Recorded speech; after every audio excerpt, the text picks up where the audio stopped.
Education has always been my passion. As a child, I used to have a teaching set where I would line up my stuffed animals and pretend that I was the teacher.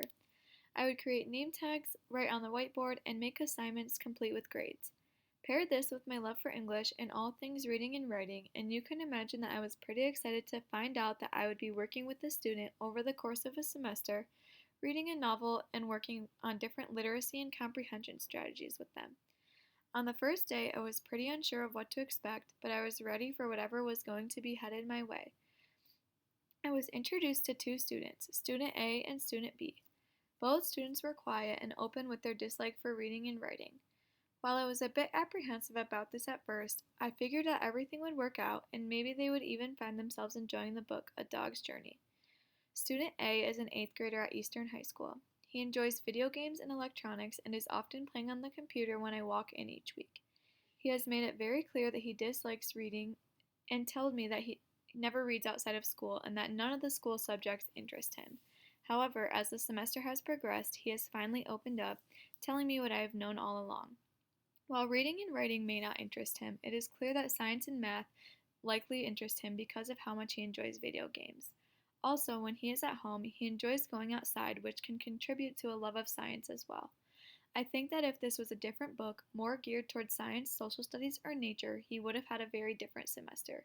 Student A is a good reader, although he has trouble recalling main points just because he is not interested in the text. As a result, it is hard for him to go deeper in his thinking and consider what an event means for the story and how it will affect the text.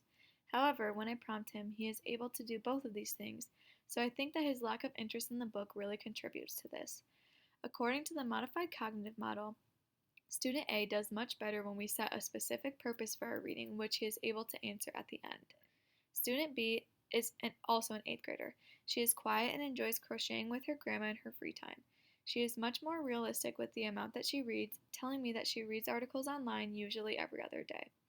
She also does not like reading, although she has taken a much greater interest in the book and activities and has been more willing than Student A when it comes to the 1 hour that we spend together each week. Like Student A, she is also a good reader. Similarly, she does well with comprehension when she is given a specific purpose for her reading. According to the modified cognitive model, I have noticed Student B struggling with recollection of background knowledge. I think that this stems from the fact that she often misses our reading times, so it is hard for her to always be aware of what is going on in the book and how each plot point builds upon the ones before it. In order to aid with this, I created main point sheets for each student, which recall the most important events of each chapter. I did this because it is often hard to remember everything when we meet only once a week, and since she has been absent several times throughout the semester. This challenge that has been presented to me by having two students who have differing skills and interests in the book has allowed me to grow professionally as an educator. It has also allowed my students to grow in their comprehension, although they may not always be enjoying the book that we have been working on. I am really glad that I got to do this, and I am excited for my future as a teacher.